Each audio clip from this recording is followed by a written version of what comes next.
माझ्या पॅरेंट्सना फक्त 2 करिअर माहिती होती, एक मेडिकल आणि एक इंजिनिअरिंग. जेव्हा विचार करायची वेळ आली, मग मला विचारलं की तुला दोन्हीपैकी कुठे ऍडमिशन घ्यायचंय.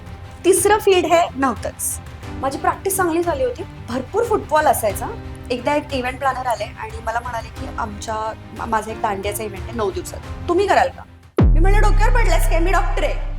मी जेव्हा स्टेजवर गेले 7-8 हजार लोकांच्या समोर क्राऊड, आणि पहिल्यांदाच एवढा क्राऊड पहिल्यांदा फेस केला. बिलीव्ह मी, मला असं वाटलं की आज व्यवसायामध्ये मुलांकडं हाताला काम नाहीये, स्किल आहे पण हाताला त्यांना काम मिळत नाहीये, नोकऱ्या मिळत नाहीये.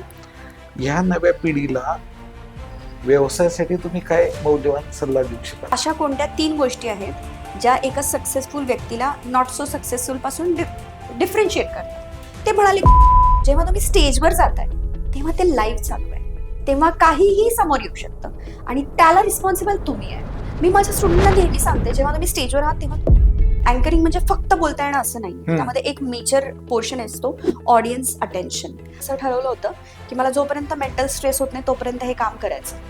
ज्या दिवशी मला असं वाटेल की ह्या गोष्टीचं मला मेंटल स्ट्रेस होतोय त्या दिवशी हे काम. पाटील पाटील घेऊन आला पाटील की. Presented by Bakey's Bakery.